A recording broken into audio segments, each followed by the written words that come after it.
Images of the Iranian and Pakistani leaders inaugurating a power transmission line that will bring 100 megawatts of electricity from across the border to the Balochistan port city of Gwadar triggered memories half a century old. It was October 1971, and we had driven into Iran via Afghanistan, after starting our journey in Pakistan, in the midst of a grand countrywide celebration of the 2500th anniversary of the founding of the Persian Empire. The focus of the official festivities may have been in Persepolis, near the tomb of Cyrus I, but since the Shah, who ruled like any autocrat would, had announced the greatest party on earth to mark the occasion, the whole country was bedecked in colorful, officially orchestrated decoration. Road journeys are very telltale, as you get a very representative and well-rounded view of the country as against flying into one big developed city and leaving by the same route. I turned 12 on the trip, and even my young mind found the disparities staggering. Pakistan is in a mess because its decadent power structure can't support the needs of its population. Tehran could compete in terms of its infrastructure and amenities with any modern city in the developed world. It looked like a properly planned city with beautiful parks and well-paved and well-lit roads and streets and shopping districts with the best French designer labels in abundance. The men and women in upmarket parts of the capital were immaculately dressed in the best and priciest of attires. Compared to Pakistan of that period, some of the buildings, hotels and restaurants in Tehran were more akin to those in Europe than in our neck of the woods. The capital spoke of immense wealth and privilege. I was invited by the children of my father's friend Kal Barkat Ali, who was then posted as the military attaché at the Pakistan embassy, to watch Omar Sharif's The Horseman. I can't recall the name of the road it was on, but the cinema was in an upscale shopping district with well-appointed shops/stores. When the film ended and we came out, suddenly all the lights along the long avenue that passed through the area turned green in one direction. My hosts told me this meant the Shah was out driving one of the Ferraris in his huge collection, said to be one of the most expensive in the world. Lo and behold, a minute later 3 Ferraris literally whizzed past in a blur. All I noticed was that the lead car was flame red. Someone explained later that the Shah loved his high-speed drives in Tehran and on about a 100 kilometers stretch of an especially built motorway that connected the capital to Karaj in the northwest. At that speed, 2 bodyguards, each in 2 similarly powered cars, followed him as his usual security detail could not keep pace with him. A drive an hour either side of Tehran painted an entirely different picture. Towns plunged in darkness provided a stark backdrop to strings of colored, blinking lights adorning the main road passing through them. All you needed to do was to roll down the car window to hear the generator that powered the lights. In daylight, stopping at a village for a meal or cup of tea attracted poor rural folk. Scruffy with patches on their well-worn pants and jackets in the bitter cold, they'd come over to ask or beg us for cigarettes. Upon realizing we were Pakistanis, they would ask for K2, a coarse, cheap brand. One didn't need to be a social scientist to see these disparities would eventually lead to resentment, even rage. This state of play was exacerbated by the Shah's oppression and the fear of the midnight knock by his secret police savak, which meant you disappeared without a trace. Since being ousted by an elected progressive government and then being reinstalled on the throne by the CIA/MI6 in 1954, the Shah ruthlessly hunted and hounded leaders and activists of the left. An untold number disappeared.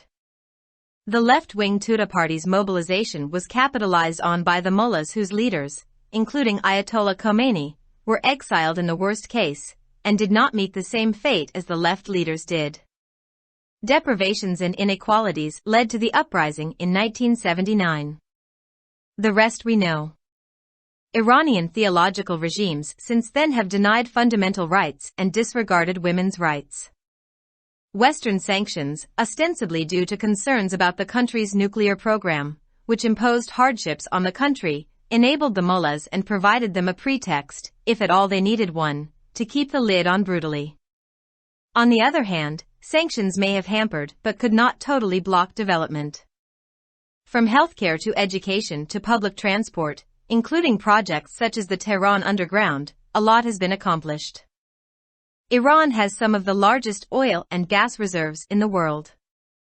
And despite sanctions, it has developed an indigenous capacity to build power plants. Since the 1970s, its power production has multiplied more than 15 times. While its population may be a little more than 1/3 of Pakistan's, its power generation is some 2.5 times ours, with the entire country having access to electricity 24/7. All these stats are open-sourced.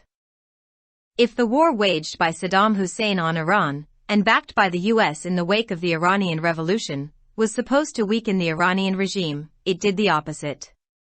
It enabled the clerics to use more and more of the Shah era's regular military forces as cannon fodder and degrade them to a point where their role and power in domestic political conflicts became ineffectual. Pakistan is in a mess because its decadent power structure, carrying every hallmark of elite capture, can't support the needs and aspirations of its 246 million-plus population, 65% of whom are under 30. Just under 40% of all Pakistanis live below the poverty line. If those at the helm don't consciously and determinately acknowledge that and change course, events will overtake them and render them irrelevant. The writer is a former editor of Dawn. Published in Dawn, May 21, 2023.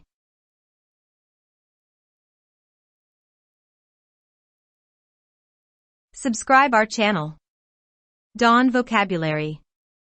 youtube.com/@dawnvocabulary. Iran और पाकिस्तान के रहनुमाओं की जानिब से बिजली की transmission line का इफ्तिताह करने की तस्वीर जो सरहद पार से बलोचिस्तान के बंदरगाही शहर गवादर तक 100 मेगावाट बिजली लाएगी, ने निस्फ सदी पुरानी यादों को ताज़ा कर दिया। ये अक्टूबर 1971 की बात है और हम पाकिस्तान में अपने सफ़र का आगाज़ करने के बाद अफ़गानिस्तान के रास्ते ईरान पहुंचे थे, जब मुल्क भर में फ़ारसी सल्तनत के क़याम की 2500 सालगिरह की अजीम अलशान तक़रीबात मुनक़िद हो रही थी। सरकारी तक़रीबात का महवर साइरस अव्वल के मकबरे के करीब पर्सिपोलिस में हो सकता है, लेकिन चूँकि शाह, जिसने किसी भी आमिर की तरह हुकूमत की थी, ने इस मौके पर ज़मीन की सबसे बड़ी पार्टी का ऐलान किया था, इसलिए पूरे मुल्क को रंगारंग, सरकारी तौर पर मुनज़्ज़म सजावट से सजाया गया था। सड़क का सफ़र बहुत ही कहानी है, क्योंकि आपको एक बड़े तरक्की याफ्ता शहर में परवाज़ करने और इसी रास्ते से जाने के बजाय मुल्क का एक बहुत ही नुमाइंदा और उम्दा नज़ारा मिलता है। मैं इस सफ़र में 12 साल का हो गया और यहाँ तक कि मेरे नौजवान ज़हन ने भी इस तफावत को हैरत अंगेज़ पाया। पाकिस्तान बदहाली का शिकार है, क्योंकि इसका ज़वाल पजीर ताकत का ढांचा उसकी आबादी की ज़रूरियात को पूरा नहीं कर सकता। तेहरान अपने बुनियादी ढांचे और सहूलियात के लिहाज से तरक्की याफ्ता दुनिया के किसी भी जदीद शहर से मुकाबला कर सकता है। यह खूबसूरत पार्कों और अच्छी तरह से पकी और अच्छी तरह से रोशन सड़कों और गलियों और शॉपिंग इजला के साथ एक मुनासिब मंसूबा बंद शहर की तरह लग रहा था, जिसमें बेहतरीन फ्रांसीसी डिज़ाइनर लेबर वाफिर मिकदार में थे। दारुल हुकूमत के बालाई इलाकों में मर्द और ख़वातीन बेहतरीन और महंगे तरीन लिबास में मलबूस थे। इस दौर के पाकिस्तान के मुकाबले में तेहरान की कुछ इमारतें, होटल और रेस्तोरां हमारी गर्दन के जंगल ओहे से ज़्यादा यूरोप की इमारतों से मिलते जलते थे। दारुल हुकूमत बेपनाह दौलत और इस्तेहकाक की बात करता था।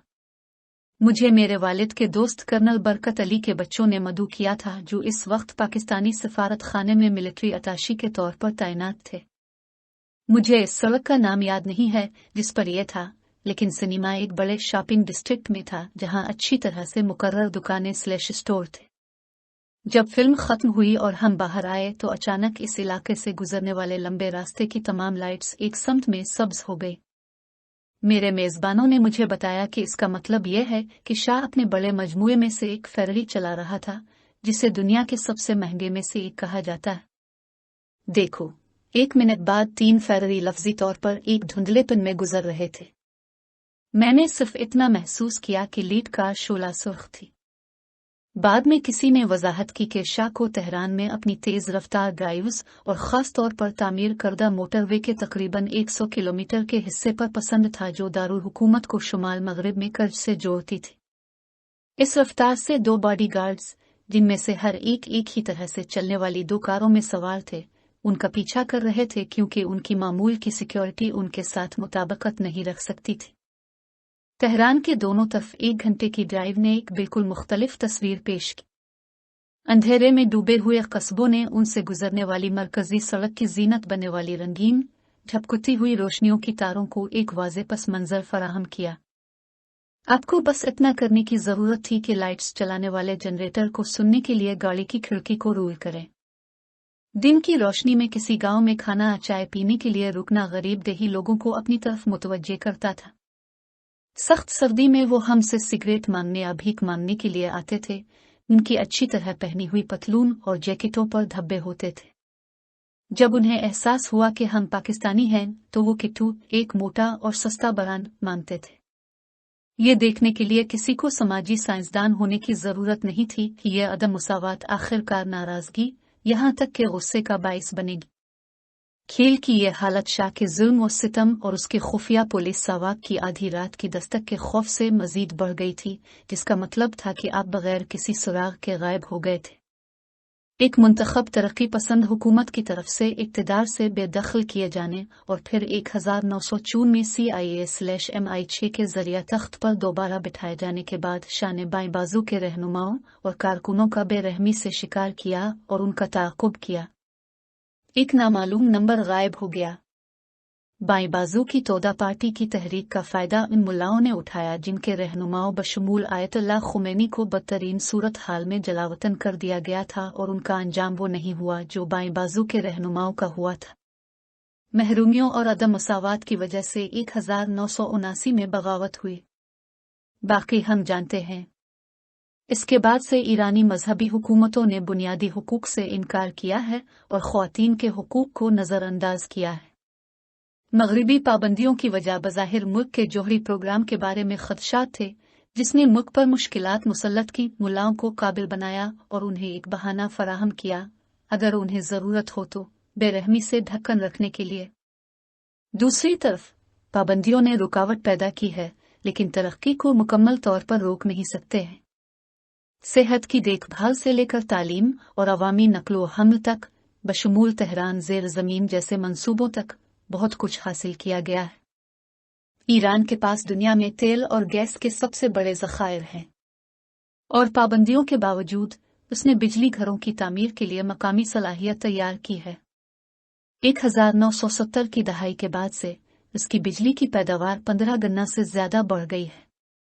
अगरचे इसकी आबादी पाकिस्तान की 1/3 से कुछ ज्यादा हो सकती है, लेकिन इसकी बिजली की पैदावार हमसे तकरीबन 2.5 गुना ज्यादा है और पूरे मुल्क को 24 जुलाई बिजली तक रसाई हासिल है।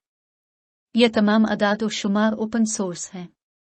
अगर सद्दाम हुसैन की जानिब से ईरान के खिलाफ शुरू की जाने वाली जंग और ईरानी इनकलाब के तनाजुर में अमरीका की पुष्ट पनाही से ईरानी हुकूमत को कमजोर करना था, तो इसने इसके बरक्स काम किया। इसने उलमा को शाह दौर की बाकायदा फौजी अफवाज को तोप के चारे के तौर पर ज्यादा से ज्यादा इस्तेमाल करने और उन्हें इस हद तक नीचा दिखाने के काबिल बनाया कि दाखिली सियासी तनाज़ात में उनका किरदार और ताकत गैर मुअस्सर हो गए। पाकिस्तान बदहाली का शिकार है क्योंकि इसका ज़वाल पजीर इक़्तिदार का ढांचा, जिसमें अशराफिया के कब्जे की हर अलामत मौजूद है, इसकी 246 मिलियन से ज़ायद आबादी की ज़रूरियात और उमंगों को पूरा नहीं कर सकता, जिनमें से 65% 30 साल से कम उम्र हैं। तमाम पाकिस्तानियों में से सिर्फ 40% गुर्बत की लकीर से नीचे जिंदगी बसर कर रहे हैं। अगर इक़्तिदार में बैठे लोग शूरी तौर पर और पुख्ता तौर पर इस बात को तस्लीम नहीं करते और रास्ता तब्दील नहीं करते हैं, तो वाक़यात उन पर गालिब आ जाएंगे और उन्हें गैर मुतालिका बना देंगे। मज़मून निगार दान के साबिक़ एडिटर हैं। अख़ज़ शुदा बतारीख़ 21 मई 2023।